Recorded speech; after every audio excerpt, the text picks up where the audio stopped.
Hi, everyone. Trish Thacker here. Thanks so much for joining me for our second of 5 sessions. I'm so happy to be here with the Patiently Waiting group. It's just such a pleasure to talk with you about these really important things around attachment and trauma and connection and how we can move toward healing in our own lives and then positively affect the lives of our kids. So thanks so much for having me here. As I mentioned, this is our second session of 5. Last time we met, we talked about attachment. Today we'll be talking about trauma. Our next session will be on temperament. Then we'll talk about shame, and the final session will be putting it all together. So thank you again for having me here. I'm really happy to be with you, and we will get started on our presentation. So it'll just take a minute for the screen to come up. Here we go. All right. So here we go. We're talking about the brain basics of attachment and trauma today, as I mentioned.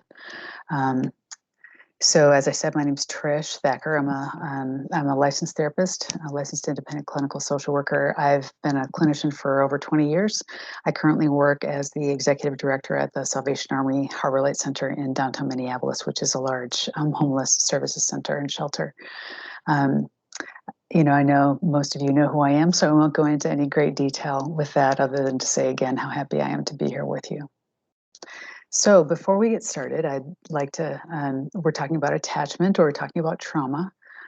So this can be kind of uncomfortable for people. It can feel personal.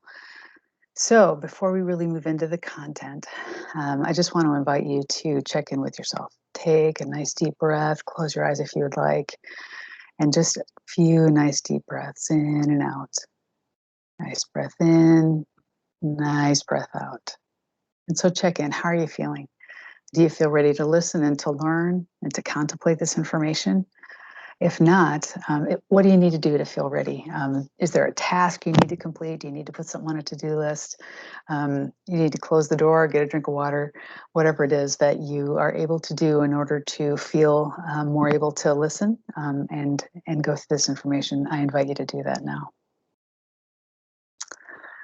So I do invite you through the course of the presentation also to write down your questions. Just like last time, we're going to have a question and answer session in about 2 weeks. It'll be live and we'll be able to interact over your questions. So go ahead and jot notes down notes and questions as they arise as we go through the material. And of course, I also just want to remind you to take care of yourself. You know, the benefit of Zoom and these kinds of meetings is that you can get up and walk around if you need to, get a glass of water, those kinds of things. So take care of yourself and make sure that you're feeling comfortable. This will probably be between 45 minutes to an hour, just to kind of give you a timestamp on that. We're talking about interpersonal neurobiology, we're talking about trauma, brain functions, all those kinds of things. So just kind of the complexity disclaimer that I'm trying to present principles and ideas in a simplified fashion so that we can get some really basic understanding about how our brains work, because I just think that can be incredibly helpful. But we're not going to do a neuroanatomy class here today. So, that there's the complexity of it. There are people that spend their whole lives researching interpersonal neurobiology, neurochemistry, neural structure, neurolinguistic programming, all those kinds of things. So we're not going into that depth. We're gonna talk about the big picture parts of it to give us a good understanding to help us move forward. So here is our hand model of the brain, and we'll go through this over and over several times through our presentation here. We did it last time. I just think it's a really helpful way to conceptualize the basic workings of how the messages travel in and out, back and forth with our brain and body. And as I've said before many times, our brain and body are all part of the same complex system. They're really not separate, but for the purposes of discussion and illustration, we'll often talk about the brain-body connection. So again, here is our hand model of the brain. So messages, let's just say for the purposes of discussion that something is happening and our body is reacting. So it's sending a message to our brain. Again, it's a complex, we're all a single system, but for the purposes of discussion, we'll say something's happening, I'm reacting to something, maybe I'm just hungry. And so my body is going to be, the neurons that are distributed throughout my body are going to be sending messages. And so here we go, hand model of the brain. The message will come up through my spinal cord to the brainstem, go through the limbic area, middle prefrontal cortex to the frontal cortex. And that's ideally how messages travel back and forth. And again, super simplified. The frontal cortex here kind of sits like this in your head. And so that's how the messages travel. So again, it goes spinal cord, brainstem, limbic area, middle prefrontal cortex to the frontal cortex. Okay, so your brain stem here, kind of the palm of your hand, at the bottom of the palm of your hand, is the area of your brain that controls those things we don't have to think about.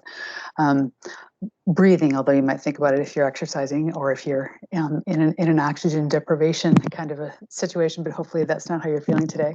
But our breathing, digestion, heart rate, all those things that go on and that keep us functioning as an alive human being. So we don't have to think about that. You don't eat something and then your brain, you don't have to tell your stomach to, oh, you must digest my food right now. Those things all happen automatically. So that's what the brainstem controls. And there's the limbic area. So this limbic area is many structures. One of the things that people hear about most often is the amygdala, but the limbic area is the part of your brain that registers and stores experience in the moment. So it stores that experience apart from time and without language. So it's really a primary perception. So we might have color, senses of the five senses, things you can hear, see, smell, touch. But this part of your brain is functioning, takes care of those things that happen in the moment. So this people often call the emotional part of your brain as well.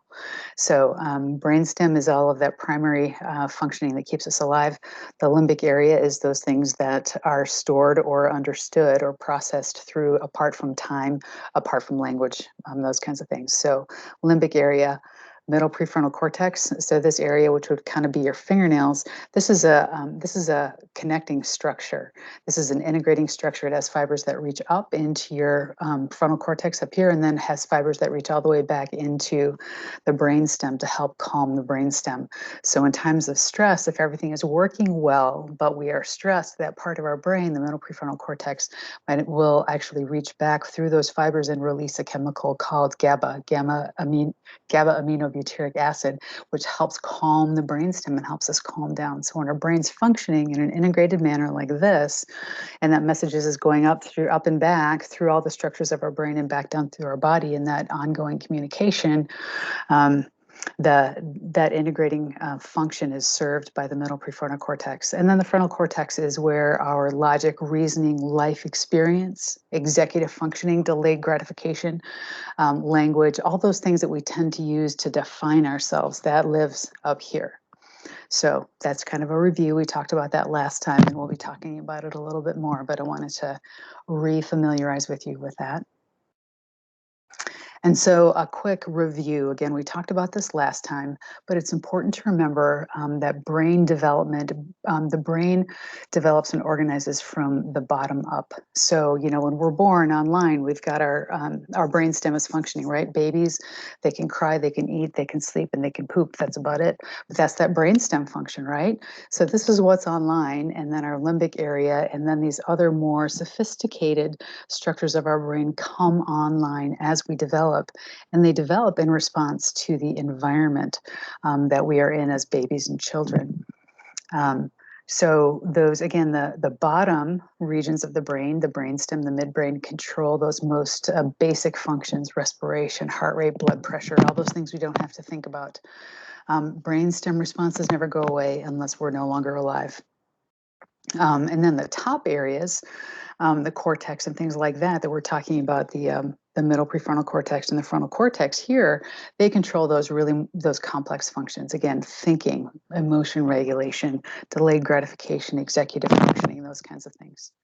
So at birth, our brain is there, and everything that it needs is there, but it is not developed. It hasn't all of those connections that need to form as we develop. Normally, hopefully, all those connections are going to be made as we grow and develop, and that's why we can see that progression of babies as they grow. So they start in that really dependent phase where they can't sit, they can't stand, they can't even hold their head up. And then as their brain develops, as they interact with their environment, all those other things start to grow and come online because of the brain development that's happening.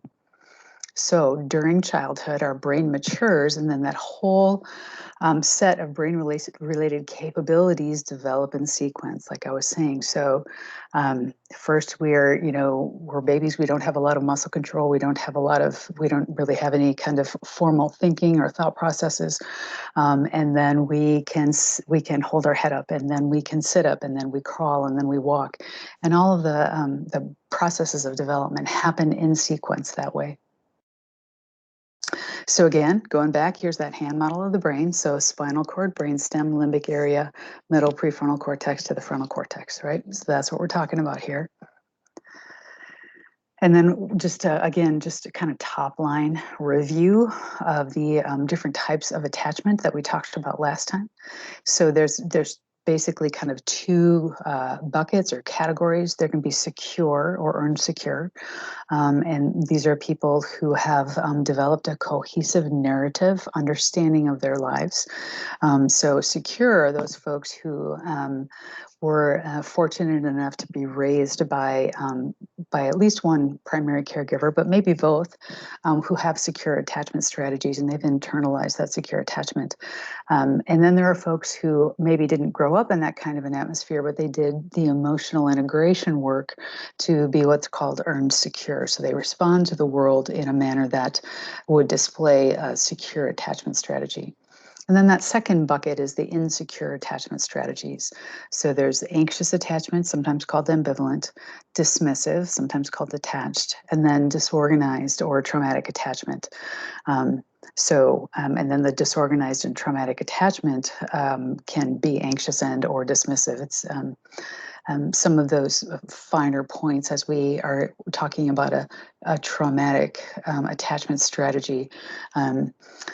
The finer points can sometimes be helpful, but usually it's part of what we need to know is that we've internalized a disorganized or a traumatic attachment strategy. So for more on that, if you want a stronger review and you want to pull up the previous video, you can feel free to do that and go through the attachment information from before.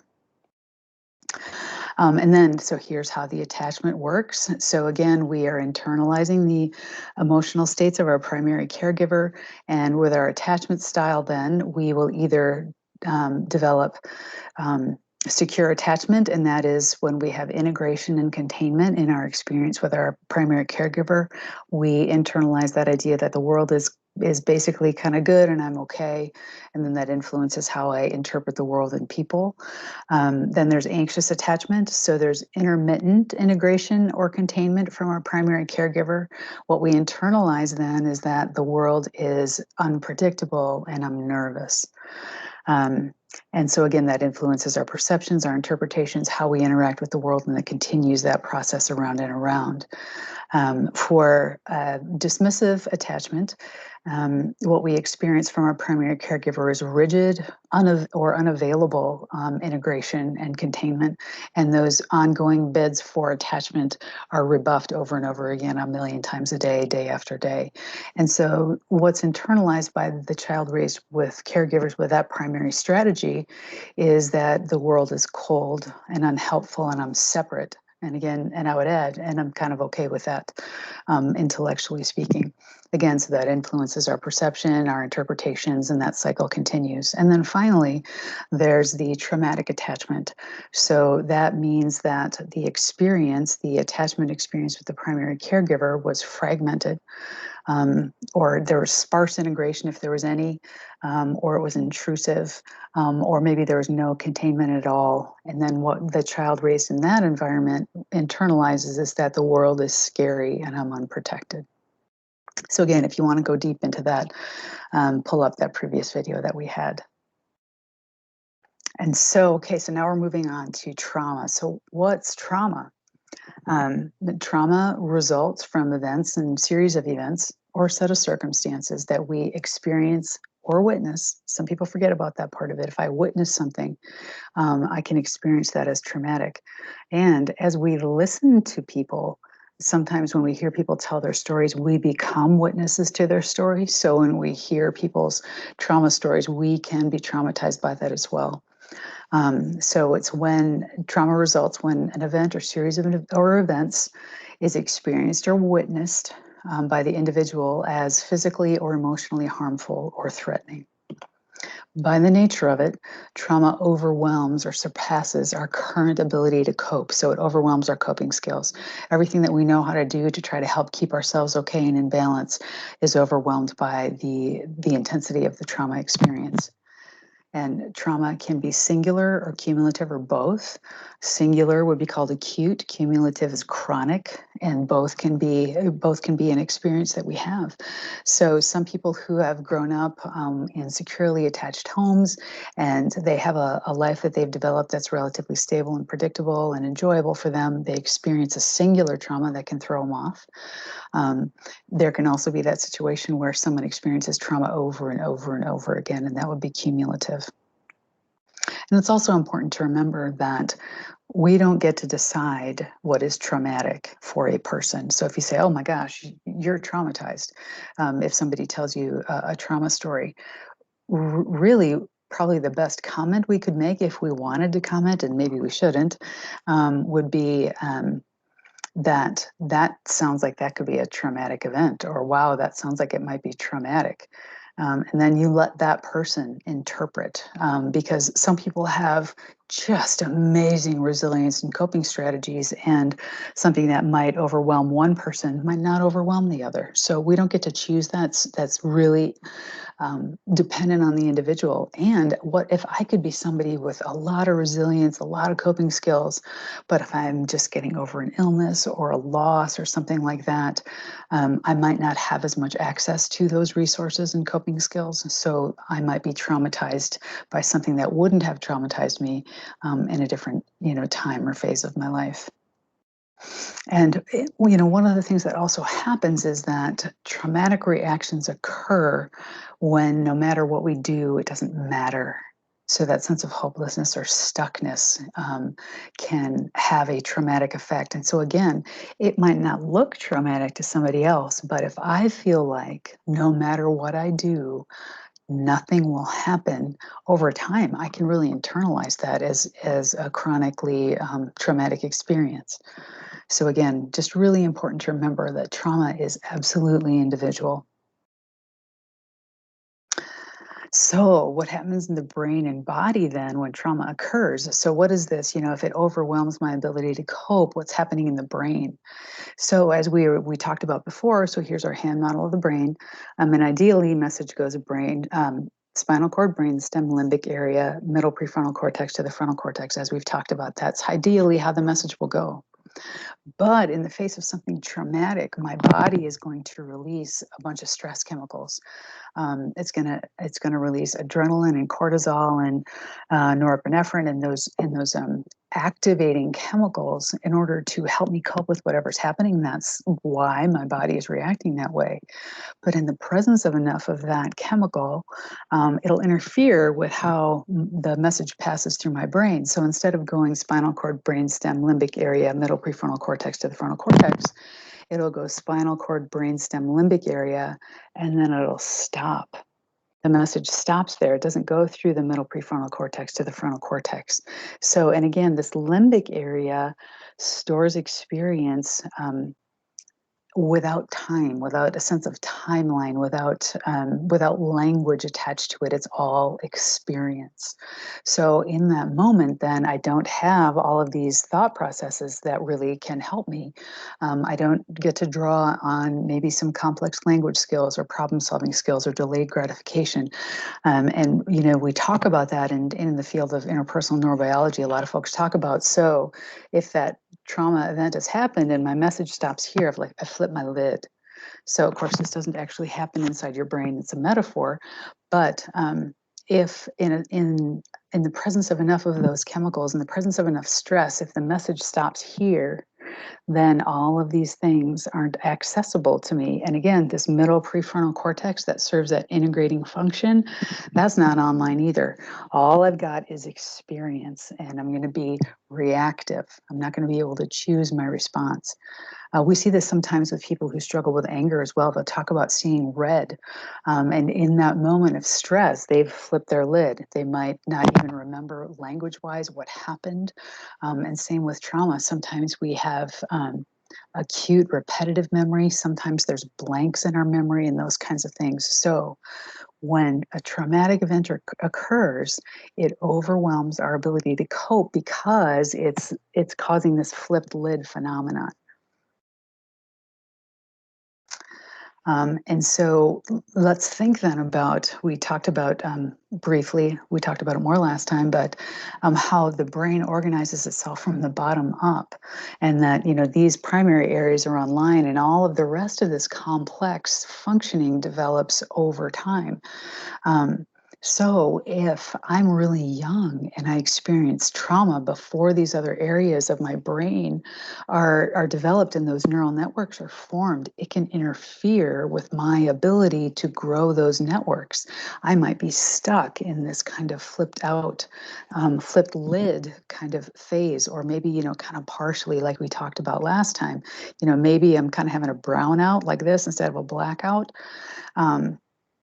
But that bottom up organization is part of the reason why trauma that happens in childhood is so has such a strong effect on who we become if it's not resolved, because it changes the way our brain wires itself based on that experience, because we get in this stuck place. So trauma, what can happen? So what happens? What might we see in other people or in ourselves if we've experienced trauma? So we might have that flipped lid, blackout, brownout state, like I was talking about. And this is someone who's just entirely reactive. They're not choosing their responses. It might seem really out of character what they're doing. They might say things that you're just stunned that they're saying if they can speak. Some people can't speak at all in that state. Um, so we might have triggered reactions instead of considered responses. So for people who are experiencing something like post-traumatic stress disorder, when you hear people talk about being triggered, what that is that they get that the lid flipped state. So what they're operating out of is this limbic area, this experience apart from time, language, and executive functioning. So in that triggered state, some of the more kind of classic and intense representations of that would be when you hear about folks who have come back from war and war trauma, and they might hear a really loud noise and just hit the deck, because what they're doing is responding to what it's like when you're fired upon, when there's shell fire or shrapnel. And so in that moment, there's no thinking, there's just that boom triggered reaction. um, will then from there can be really physically reactive, have this really strong activated sense, and people can be incredibly strong. We hear those stories of moms who lift a car off their child. That's from that huge outpouring of adrenaline and the other stress hormones that help us function in those moments that we couldn't otherwise. But we can have really strong physical reactivity. We might see disorganized or chaotic behavior. And like we talked about with attachment last time, so it's disorganized only if we don't know that there's trauma there. If I know there's trauma, that with this person that I'm talking to, what they're doing, saying, experiencing is going to make sense. It only looks disorganized or chaotic if I don't understand that trauma is involved. Um, I've heard some psychologists or therapists talk about it like a bruise on a broken bone. So, let's say I broke my arm here, and then I bump it or I get a bruise. I might just, ow, have a huge outsized reaction if you don't know my bone is broken. But because, oh, there's just a bruise there, what's the big deal? But if you know my bone is broken, then my reaction makes complete sense. Especially with cumulative trauma, people can develop a sense of learned helplessness. And what this means is really that I believe that no matter what I do, it's not going to help. It's not going to fix it. And there were some early studies done. They're honestly kind of horrible, but what happened was they would take dogs and put them into a crate or a room that was divided in half, and half of the floor was electrified so it could shock, and the other half of the floor was not. And then there was like a wall that they could jump over. And what they did is, for half of the dogs, they chained them so they couldn't jump over. And so they would shock the floor, and for a little while, the dogs would try to get over, and then they learned that they couldn't get over. And when they shocked the floor, they stopped trying. I mean, it's a perfect illustration of learned helplessness. As horrible as it is, they don't do that kind of research anymore. We might develop a rigid thinking or false dichotomies, black and white thinking. Like, some people might say, like, you're either for me or against me. So that's black and white thinking. That's meaning that there's no middle ground, when in fact there's a ton of middle ground in life in many situations. Or we might make these really snap judgments that someone is good or bad or trustworthy or not safe. Or again, like, something is black or white, good or bad, right or wrong, and we set up that false dichotomy. It's false because, again, either they've connected two things that aren't connected. So, like, if you're, a false dichotomy might be like, if you're smiling, you love me, and if you're frowning, you hate me. So, yes, there's differences in the emotional or affective state of somebody who's smiling or frowning, usually. But to say that you either hate me or love me, that's a false dichotomy, because there could be many different reasons for that expression on someone's face. We might see rapid shifts in the emotional state.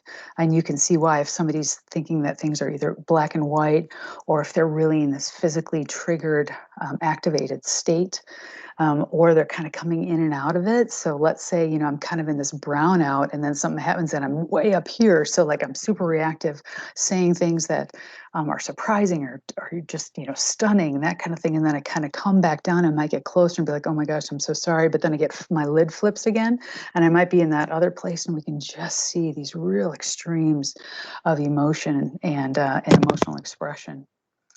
I might have difficulty making decisions. There are some folks who, especially with chronic trauma, but with unresolved trauma, the idea of doing something wrong can be just agonizing. So I remember talking with somebody once who was like, went to the store to pick something up for someone, and they got into like the cheese aisle.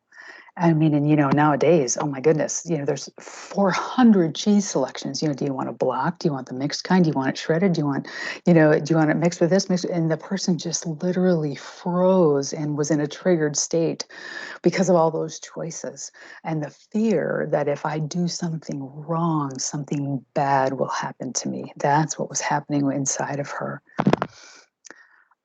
We might see all manner of fight, flight, or freeze behaviors. So in the face of that trauma, when our system is overwhelmed, again, when we're in that flipped lid state, and all of those stress chemicals coursing through us, that's preparing us to either fight or run, or sometimes, if there's no option available, people freeze. I remember working with somebody who, in the face of a traumatic event, literally passed out. I mean, that's again a really intense illustration, but that is an intense illustration of a freeze behavior. So we can see all manner of that. People will be avoidant, or they will stop making eye contact. So that can be a flight behavior for someone who has some ongoing trauma, because they're avoiding, but they can't. Maybe they don't have the option to flight, to run, or to fight. That kind of keyed up state. People have that kind of fight energy. So we might see all manner of that. People who are super argumentative or hostile or aggressive, and you'll just see, like, there's this right up in your face, who do you think you are? Whatever it might be, that's obviously more of a fight behavior. And especially with chronic trauma, but with unresolved trauma, people can develop, I call it a sprint mentality versus a marathon, um, which actually ends up increasing long-term suffering. So, for example, there are some folks who in a homeless shelter might come upon some money unexpectedly and they'll go buy a TV. And people who aren't traumatized or who haven't been through all of their life experiences might get really judgy and say, what are they doing? They're wasting their money on a TV. If I have ongoing trauma or unresolved trauma, I might not believe anything good is coming my way, that false dichotomy. And so I'm going to do anything I can to feel better now because I don't know that I have a future. Related to this, a lot of people who have early trauma have this sense of a foreshortened life. Like they can't picture that they would live beyond whatever it might be, 20, it's usually 20 or 30, something like that. They don't see it happening. And that's been the result of this either ongoing and or unresolved trauma in their life. And they might exercise control in counterproductive ways, kind of this posturing. They might lie, they might avoid, might do blame casting. Um, it's not my fault they did it. Well, in the instance that this is coming up, that might not serve them at all. Some people will be late. To show in a sense of disrespect or to have control, like I can make you wait for me. Some people will show aggression or verbal hostility, or have this really cold, but verbally aggressive way of being. Those kind of folks where you kind of feel like they stabbed you, but you're not sure, metaphorically speaking. But all of that control can be exercised in a sideways manner because it's better to feel in control and have it go bad than it is to feel out of control, because that's so scary. That triggers back that sense of or feeling of trauma where I felt helpless, where I felt like my only options were to fight, run, or freeze. And maybe I'm injured and I can't fight, and I couldn't run, and my only option was to freeze. So um, exercising control in any way possible, which can ultimately end up being counterproductive. Well, we can definitely see that with folks who have experienced chronic trauma or unresolved trauma. So responding to trauma, it's easy for people to say, when you see all this reactivity, all those items that we just went down about what can happen with trauma, it's easy to say, oh my gosh, what's wrong with you? But a much better question is, what happened to you? One of the examples I use is that if a bunch of people are jumping out of a sixth floor window, instead of saying, what's wrong with you that you're jumping out of a sixth floor window, it's a much better question to say, what's happening on the sixth floor that's making jumping out the window your best option? That absolutely changes the story, 100%. And it changes how we feel, and it changes how the other person feels, because they feel like they might have an opportunity to explain or respond. It's also important to remember that what we might call symptoms are actually adaptations to traumatic events. Like, for example, it's a really small, might seem small, it's not. As somebody who really avoids eye contact because that's how they stayed safe with their abusive parent. If they made eye contact, maybe their parent perceived that as a challenge, and so they might go through life avoiding eye contact like that. That's an adaptation that kept them safe.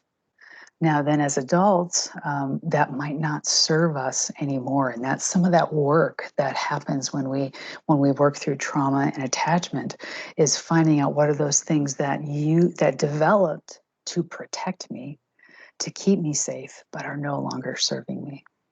And it's really important to remember that healing happens in relationships. That's where people can feel seen and heard and understood. And again, that, referring back to our last session on attachment, when we feel seen, when we feel felt like you understand how I feel, that is the beginning of a healing journey. And it is when we are authentically present that we can really see other people, that we can really be there and ask those questions instead of what's wrong with you. what happened? What made this, like, what made jumping out that window your best option? And seeking to understand and connect. So again, when we are authentically present, it's then that we can really see others and they feel seen by us. And that returns people to the state of feeling human. You know, there's so many people who have experienced trauma or ongoing trauma or both who feel like they feel invisible, they feel broken, they don't even feel human anymore. But when someone takes the time to make that eye contact and be present with me, I feel human again. And that's why relationship is so critical to the healing process. Regardless, trauma or not, relationships are critical. They're really kind of they're our lifeblood in many ways. So we're going to talk a little bit about, I'm going to go through this kind of quickly, but it'll hopefully give you a good place to start thinking about this. So what does it mean to be present? Like, this is kind of becoming common language nowadays. So I wanted to kind of flesh it out a little bit. So being present is having my mind completely engaged and appreciatively connected with wherever my body is at that point, and to not be trying to think about what I have to do next, what's on my to-do list, what am I going to wear, what am I going to eat, all those kinds of things, but to be fully here now and in this moment. This is really hard. It's hard for most of us. I mean, everything moves so quickly. We have so much digital um, feedback and information coming at us all the time. If we're bored, all that, standing in line, just pull out your phone, start scrolling, start texting, start, whatever it's going to be. But being in the moment is what will heal us, heal me, heal you, and heal the person that we're talking to. And so it's that, like, where are my feet? That can often be a really good place to start, is like, look down, where are my feet? Oh my gosh, my feet are on the floor and I'm sitting in a chair in my kitchen. Okay, that's where I am. And what am I doing? I'm watching this video, I'm reading a book. So just literally pulling ourselves back into the present, because there are so many things that are pulling us out of being present. So being fully present means having your focus, your attention, your thoughts and feelings focused on the task at hand, whatever it might be, whether you love it or hate it.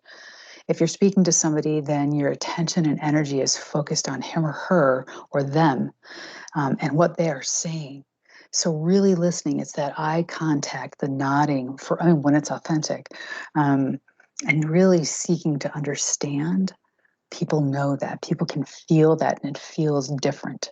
And people will even go away from a conversation with somebody who's been really present and just feel like they kind of feel better, because they feel seen. And it's really hard to put language around that, but the power of presence cannot be overstated. And so then the opposite of being present is like being up in your head, kind of up in the ether, thinking about tomorrow, thinking about yesterday, last year, 20 years from now. I wonder what my cat's doing. I have to, speaking of my cat, I have to buy cat food, or my dog, or, whatever. It's anything. What's on my to-do list? Oh, I forgot to defrost the meat for dinner. Whatever it's going to be, that is when we are up in our head and we are not present. You know when else we're not present? When we're thinking about ourselves. If I'm talking with you and I'm like, oh, I don't know what to say next. What am I going to say? Or I wonder what they think about me. Or, oh, wow, I should have worn different earrings. Or, whatever it might be. I'm not present there either. I'm not making that connection with that person. I'm up in my head. And people forget about that. That as we're kind of, if we're hyper focused on ourselves, if we're always evaluating ourselves, it's really hard to be present with that person who's in front of us. And so what does it mean then to be present, kind of moving through this then? The first thing to recognize is that, try as we might, we can really only do one thing at a time. There's a whole movement around multitasking and things like that, but what we've learned is that multitasking isn't real. It's actually attention switching over and over again. I was doing this, and then I do this, and then I do this. But what we've learned is that there's called attention residue. And that is our brain wrapping up the last thing we were working on. So if I'm working on something here and then here and then here, and I haven't finished it or haven't given enough time to actually switch, I still have part of my brain thinking about this other thing that I was working on, and then this thing. And then so as the attention residue piles up, we are less and less present, and we're actually less and less effective. We're most effective when when we acknowledge we can only do one thing at a time, focus on it, and do that thing wholeheartedly, whatever it's going to be. Pat the dog, hug your child, have a conversation, do the dishes. Even if it's something maybe you don't like cutting the grass, but the grass has to be cut. If you're there wholeheartedly, you will do it. You'll be more efficient at it. And often, when we really work on being present, even the thing that we don't like to do becomes more pleasant for us. Most of our time is spent thinking about the past or the future instead of right now. And what happens is we end up like passing through our lives without having even been there. That's how our lives pass us by. We do it to ourselves by staying focused on the past or the present or this to-do list or whatever it is. But when we are present, that's when time stretches. That's when real meaning is developed. And that's when, even if it's, task oriented, that's when we become very efficient. But that's when we also can connect on those deeper levels. It's up to us if we let our lives pass us by. We can choose to be present. So tips, I'm just going to run through this. I'm not going to do a lot of explanation just in the interest of time. So to practice, and it is a practice, and so give yourself the option of practicing. Just like a baby, they don't. When you see them in a high chair, and they got the food and they're splatting it on their face, and then over time they learn how to use utensils and eat. We have to practice that way too, especially if we have a habit of not being present. So you can ask yourself these cueing questions. I'm cueing myself to be present. Is my mind where my body is right now? What do I feel in my body right now? What sensations can I feel? And so that's just a different shift a little bit. What can I feel? Like, what does my body feel like? What do my emotions feel like? What are my sensations? So these are just different ways to help yourself become present. Different language works differently for different people. So that's why we can ask the question in a bunch of different ways. What is my breathing like? Is it shallow? Is it fast or slow or deep? Am I breathing through my nose? Am I breathing through my mouth? What's the temperature of the air as I breathe? These are all questions that bring us into the present. We can also, when emotions, thoughts, or desires are arising within us, we can notice them, be gentle with them, and then allow them to just be as they are. If I'm feeling anxious, I might notice, oh my gosh, my stomach is really upset. Yeah, I'm really anxious. What am I anxious? I'm anxious because I have this really hard meeting tomorrow, and I don't know how it's going to go. But if I just notice it, it'll go. Actually, it goes away faster. Little tip. But I'm still then present. My problem solving will be better when I'm present because I'll be dealing with reality instead of my projected reality. And we can follow a pattern. This is another way to try to be present. We can focus on our breath, breathing in and out. We can think about, like, what am I doing right now? So like right now you might be on a computer, you might be driving, whatever it might be, but then follow that pattern. Oh, I'm driving and I'm listening to the rhythm of the wheels on the pavement, or I'm driving and I'm listening to this voice and it's really loud, and oh, okay, that's hurting my ears, and I'll turn it down. That's how being present can happen. It can help us come back into the moment. Be a witness. So in that sense, if I'm trying to be present and I realize I'm kind of up in the ether, what's going on right now? I can look around my room. Maybe I see somebody watching TV. Maybe I see a cat sleeping or sitting in the sun, or whatever it is. What's happening right now will pull me into the present. So be a witness. Be a camera. Watch it happen and kind of record it in your mind as it's happening. Notice my thoughts and feelings and then let them go. Really critical thoughts or self-protective thoughts, whatever they might be, you can just acknowledge that they're there and then let them go. Or come back to breathing. Breathing can be really helpful for people if you just start paying attention to breathing in and out and what your breath feels like. It's super simple, and that's why it can be really easy for a lot of people. So then we're talking about trauma-informed relationships as we interact with our families, our children, our friends, those kinds of things. So if we're interacting with with people that we know have experienced trauma, we can be really intentional about this. But this is actually a great way to be anyway. Being authentically present helps us connect with ourselves, and then helps us connect with others. Because when we're present, and we are kind of here in our body, then I can connect with that person in front of me. And this is actually the foundation of trauma-informed relationships. So they function like the insulation on an electrical cord. If you think of a cord, it's got that kind of plastic around it. If that plastic wasn't there, the electricity would just go anywhere, but it keeps it going in a certain direction. And like if an electrical cord snaps, then it's not safe because it can spark. So trauma-informed relationships keep things safe, keep things moving in the right direction. They can function kind of like, I'm using a bunch of metaphors here to try to get the picture, like noise canceling headphones. So noise canceling headphones are amazing. They develop a harmonic that is opposite of the noise or whatever sound is happening in the room to cancel it out. But a trauma-informed relationship will be safe. So it will help people focus and feel safe and protected. You can think of it like lifeguarding on a beach. So, like if somebody is, standing in the water and they fall, we can talk them through it. Okay, get on your hands and knees, crawl out. You're fine.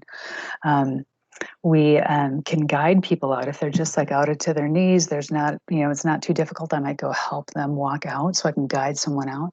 If it's deeper, I might have to throw a flotation device or something like that. And sometimes we have to go all the way out and get them. We can form a human chain, and those are our relationships with safe people that help us kind of wade out into deeper water to help people. We might have to go all the way out in a boat. But what happens is every level of intensity, so the further that person is out into the water, requires more people to be safe to go help them.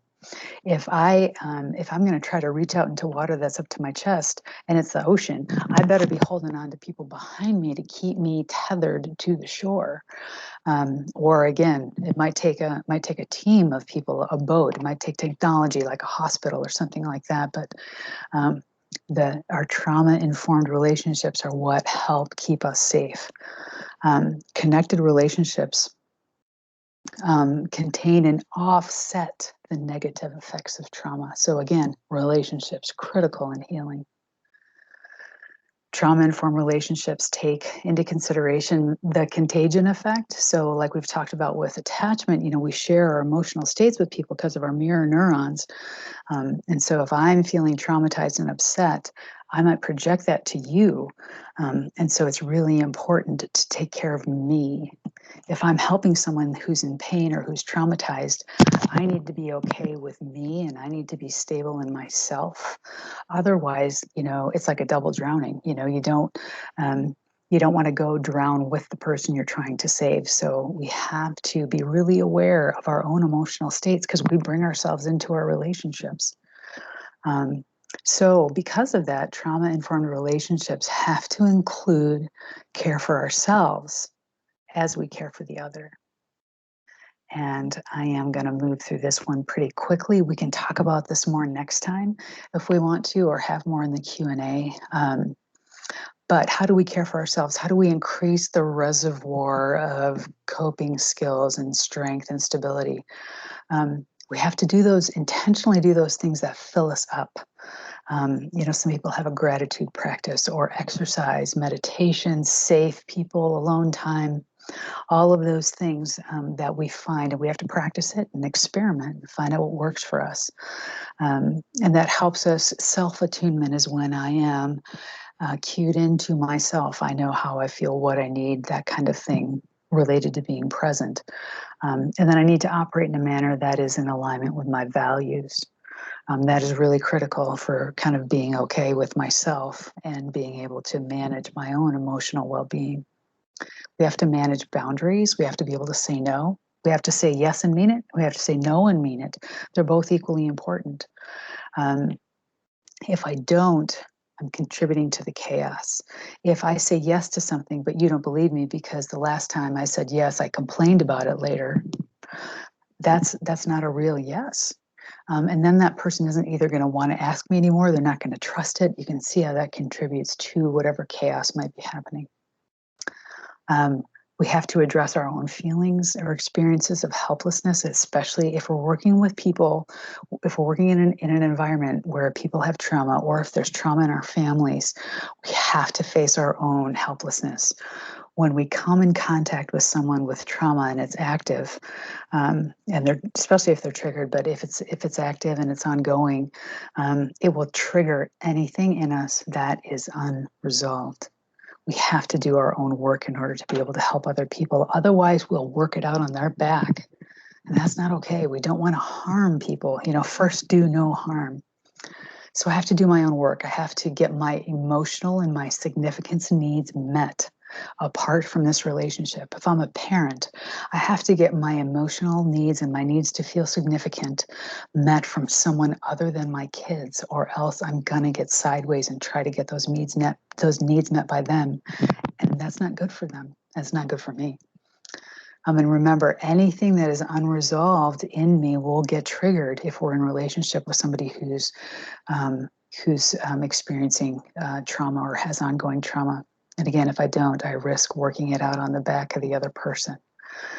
So then as we care for other people, as we're doing our own work, caring for ourselves, it's who we are in the room. It's that eye contact and attunement that we talked about, attunement at 1 minute, connecting with people, listening to their story, and asking if they feel heard versus proving that you've heard. If somebody be like, "You're not listening to me," and somebody might say, "Well, yeah, you just said this, this, and this." That's me trying to prove it. I will serve the relationship much better if I say, "What's happening? What didn't I hear? Help me understand that." That's a much different conversation than, "Yes, I did. You just said A, B, C, and D." And remember, it's not about the event, it's about our experience of the event. No two people are going to experience an event the same, and even the same person in a different time or context won't experience the event the same way. We have to be careful about assuming what this other person needs. Oh boy, it's really easy to get way off. What we will tend to do is think that people need what we would need in that instance. And sometimes we're right, but sometimes we're way off. So whenever we assume, we're in really, really shaky ground. We need to allow for pauses. We are not good at allowing silence in relationships here in our country and in our culture. Our lives are busy, they're overly filled, and we often feel uncomfortable when there's silence. But sometimes that silence is what that person needs to formulate their thought and speak. Sometimes that's what they need in order to feel safe. It's easier for me to just let you go on and on than it is for if you stop and pause, then I'm going to think about what you're saying, and then I might take the opportunity to speak. But many people, especially if they have a history of trauma, are not going to intervene and interrupt you. Actually, there's a lot of instances where if someone who has maybe avoidant or a freeze response, someone who's got the fight response is going to interrupt you all the time and really start poking at you in a way that's really hard, which is, again, why we have to manage, because it's not that person's intent to be mean necessarily. It's this unresolved stuff that's coming out that we need to then try to balance in the relationship. And remembering that the process is the product, the relationship, the connection, that's what's really, really healing. And then remembering, as we work with folks who have come from really hard places, in creating a condition of safety for them, I might be the biggest roadblock. So I have to do my own work. All right, we've covered a whole lot. So here are some questions for self-reflection. You might want to jot them down. Have I ever experienced trauma as a child or as an adult? If I have, is it showing up in my daily life? Do I have any of those flipped lid reactions or feelings or behaviors that we talked about? Am I avoidant? Am I aggressive? Am I a freeze kind of person? Do I have any self-care practices or behaviors? If you do, write them down. What are they? Are they working? Do I need more of them? Do I have just one or two, and then if I can't access them, I'm all thrown off balance? What are those self-care practices or behaviors that I might have, those things that fill me up? Do I take care of other people before I take care of myself? If I do, why do I do that? Just sit with that for a little bit, try to figure it out. You might not have an answer, and that's fine. But sit with it, ask the question. Am I present on a daily basis, moment to moment? Or do I tend to realize that life is passing me by because I'm always up in the ether thinking about my to-do list or wishing I could correct something from the past or projecting into the future? Thinking back over all the topics that we've covered, this information and content from today, what is resonating most with me right now from this discussion of trauma? And again, I encourage you to jot these things down. So as you answer these self-reflection questions, write down areas where you're getting stuck or confused. If you're practicing something, whether it's going to be boundaries or self-care or whatever, if you're feeling stuck over the course of the next couple of weeks, write those things down, write down those questions, and then bring them to our question and answer in 2 weeks. And we'll have that live back and forth. So that we can have that discussion. If I don't know the answer, I will let you know and I'll find it. And we can have a really good discussion in the meantime. So I really do urge you, as you're doing these things or you're reflecting or you have questions that come up, jot them down and then let's talk about them next time, okay?